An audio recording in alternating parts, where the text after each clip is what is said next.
서울의 소리 시청자 여러분 안녕하세요. 오늘부터 서울의 소리는 속보 코너를 만들어서 저희가 직접 속보를 시각각 신속하게 전달해 드리기로 하였습니다.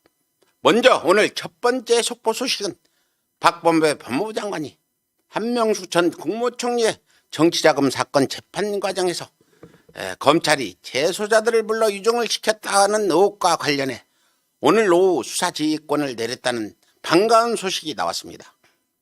박범계 장관은 이날 조남관 검찰총장 직무대행에 보낸 수사지휘서에서 사건 처리 과정의 공정성에 의문이 든다. 박건을 다시 심의하라. 이렇게 지시를 했습니다. 박 장관은 우선 대검찰청 부장위를 다시 열어 위증을 했다고 지목된 증인의 혐의 유무와 기소 가능성을 심의하라고 주문했습니다. 또 이 위에서 대검 감찰부장과 감찰상과장 임은정 검사로부터 사안 설명과 의견을 듣고 충분한 토론 과정을 걸치라고 밝혔습니다. 특히 공소시효가 남아있는 증언 내용의 허위성 여부와 위증 혐의 유무 등을 중점적으로 논의하고 이를 토대로 오는 20일 한명숙 전 총리 위증 교사 수사 공소시효 만료일까지 해당 증인에 대한 입건과 기소 여부를 결정하라고 지휘했습니다. 박범계 장관은 이와 함께 사건에 대한 민원 기록을 검토한 결과 사건 관계인에 대한 인권 침해적 수사 방식, 수용자에게 각종 편의를 제공하면서 정보원이나 제보자로 활용한 정황, 불투명한 사건 관계인 소환 조사가 이뤄진 정황들을 확인했다고 밝혔습니다. 아울러 법무부 감찰관실과 대검 감찰부가 위법 부당한 수사 절차와 관행에 대해 합동으로 특별 점검을 실시하고 그 결과와 개선 방안 등을 신속히 법무부에 보고할 것을 지시했습니다. 앞서 대검은 지난 5일 위증을 시켰다는 의혹이 제기된 전현직 검사들에 대해 혐의를 인정할 증거가 부족하다며 윤석열이 퇴임한 다음 날 모두 무혐의 처분을 내린 바가 있습니다.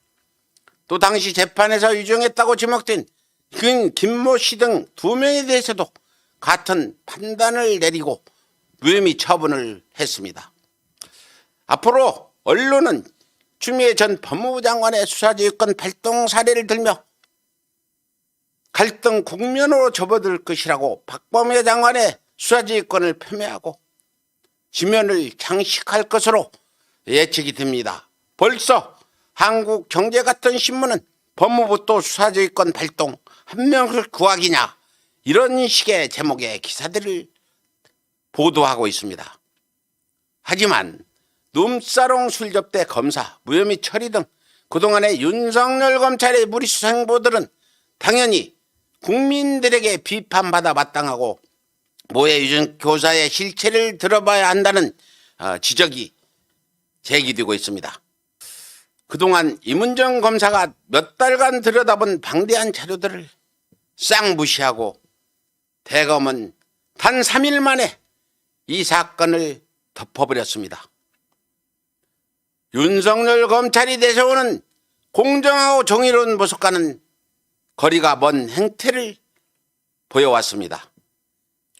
지금까지 사례를 봐서도 앞으로 대검은 언론을 끼고 박 장관은 물론 검찰개혁 성향의 이성윤 서울중앙지검장을 비롯한 한동수 감찰부장과 임은정 검사들을 계속해서 음해하고 비난할 것으로 보입니다.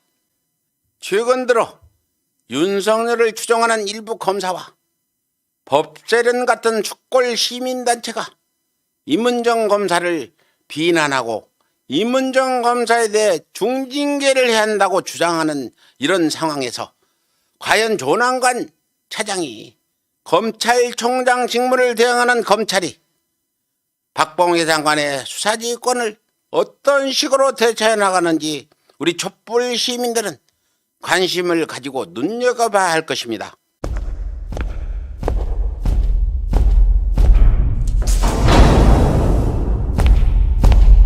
내 이름